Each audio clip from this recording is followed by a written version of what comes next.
Hello and welcome to the CodCast. I'm Chris. And I'm Matt. Oakden, right? Put an announcement out this morning. I was interested that one of the groups that probably uses AI, the headline that they'd picked up from our announcement was hydrogeological rig moves. So there's AI for you. It's not wrong. It did happen. It did happen. Tell us a little bit about, so obviously rigs on Emmie Bluff. There's an interesting exploration hole that's a dual purpose for hydrogeology. Going in. So the next hole that the rig will drill is the monitoring bore for our production bore, which will tell us what our dewatering requirements are in the underground. But it also happens, by sheer coincidence, I'm sure, to be quite close to where we hit some interesting mineralization at the beginning of last year. Yes. So it's primarily there as a waterbore, but there is a secondary exploration opportunity there. Now, if we find anything, I'm going to be honest, it's outside of the resource. There would be a lot of work to convert that into even an inferred resource, let alone something that we'd want to chase as part of the PFS. But it's all about future exploration potential and expansion and scope for basically what explorers do, which is look for more copper. Yeah, we don't necessarily need more copper. No. But I think it makes us more attractive. And again, to people with deeper pockets as well, you kind of go, okay, well, just add that into DFS and bring it up to scratch and various other things. Got to find it first. Yep, absolutely. And that's what the drilling is about. And if we spot it, or even if we don't, we'll let the market know. Absolutely. I like to think that we're pretty honest at Coda in terms of exploration. You've got to sell the dream with exploration, but when you're sitting on as much copper as we do, I think you can also say, look, incremental stuff is nice. Now, talking of which, yes, Oakden. Yep.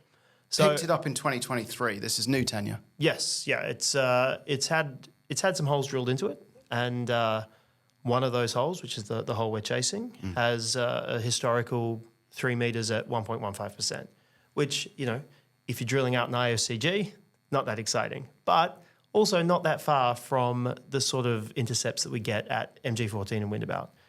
It's a solid intercept that would sit quite comfortably in MG14. Exactly. Really hard to get excited about 3 meters at 1%, isn't it? Let's be honest. It is. And there are other holes around it, which we talked about in the announcement, which don't have the same grade.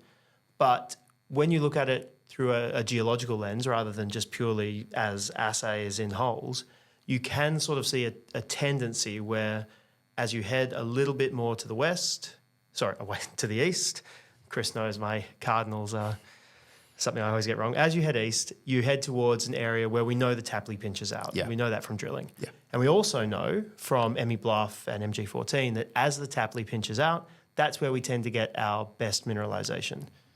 So the opportunity, I guess, at Oakden is to test that area. Number one, we want to replicate the initial hit. It was quite a few years ago.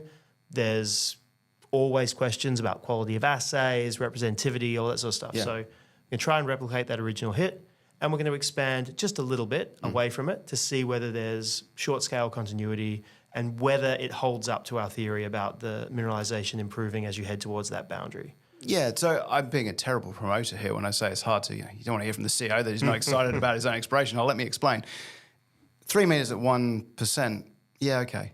But you put that in context that 1% copper is, there are plenty of projects, there's at least a couple I can think of in Australia where they're sort of chasing 0.2% copper.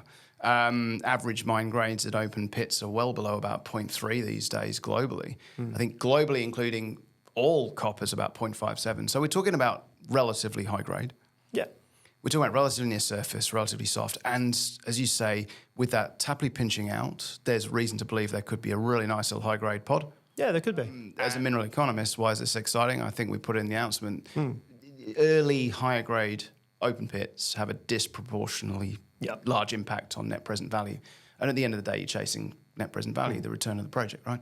And it just gives us flexibility. This is cheap drilling. It's RC. It's shallow. We'll roll the dice. We'll see what we get. It's the sort of classic play for an explorer. When we'll get results from that, do you want to put a timeline on it, or do you just want to risk angry emails? We got to finish our hydro drilling first. Yep. And inherently, hydro drilling takes us just so much longer. I mean, the holes are like the production bore holes. We're starting at 12 inches.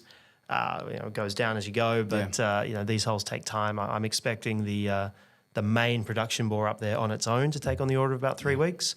The monitoring bores and the smaller bores and stuff will probably add another couple of weeks before we can even move the rig. Yeah. So my expectation is we're looking at probably September. Yep. We'll start the drill rigs turning down at Oakden, and we should know fairly quickly whether we hit the Tapley. Yeah. Assays, obviously, we've spoken about the turnaround for that, but we'll have a good idea. We'll risk the old visual announcement if we find something, and we'll put an announcement out saying when we're starting. Yeah, absolutely. So when the rig moves, you'll know. Anything else on Oakden? No, I think that covers it. Okay. We shall get back to work. So you've got a lot of work coming up. Look, we're really focused on the Met, really focused on getting that mine plan humming as well.